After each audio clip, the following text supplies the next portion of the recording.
Welcome to the final exam, question number 34. And it says select the correct statement. We have A, B, C, and D once again. And I'm just going to go over them one by one and cross off which is incorrect and see what we have left. A, it says all concrete has approximately the same modulus of elasticity. This could go either way. It all depends on what your definition of approximately is. Steel, you always will use 29 million psi for your modulus of elasticity, but concrete, it's not. And you can look up the equations. Let me look them up real quick.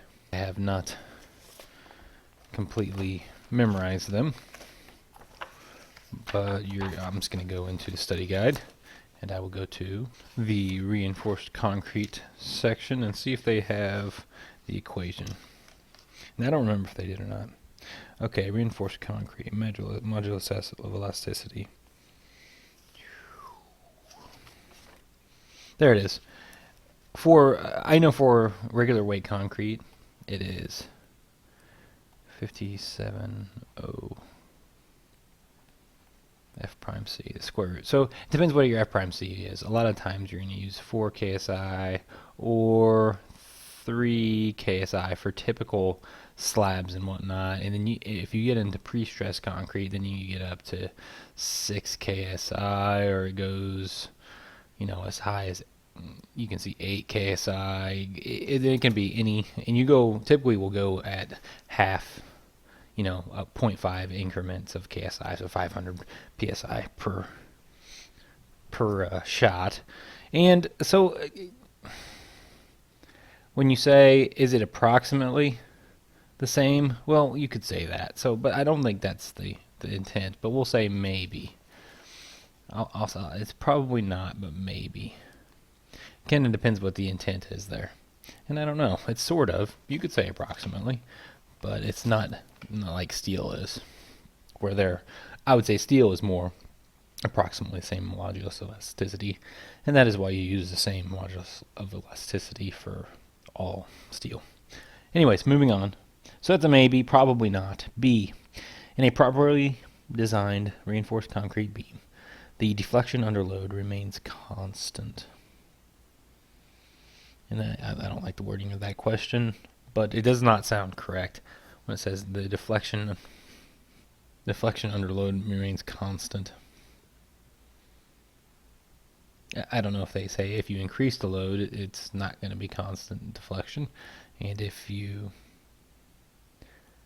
not going to be a constant deflection. I don't think that sounds right, so I'm just going to cross it off. I don't think it's worded very clearly. Doubling the amount of reinforcing steel in a reinforced concrete beam will reduce the deflection by approximately half. And I want you to take a look at, deflection of this is the equation for the deflection of a beam. So if you look at it, here's your original, here's your deflected shape of a uniform distributed load, and that's delta. I think it's 5. I'm having a mind dump. WL to the 4th over 384 EI. And this might be incorrect. This is off the top of my head. That's what I think it is. I believe that's for a uniform load. And it says that doubling the reinforcing steel. Do you see anywhere that reinforcing steel has anything to do with that? And the answer is no. You don't say I or A. Usually AS it could be the area of steel, and you don't see any of A in there. What the big issue is this I. The I is what makes the difference. And I, the bigger your section is, the more that's bad drawing, but the more area you have away from your neutral axis is the more I you will have. And remember, the WL, that's the load, that's the span length.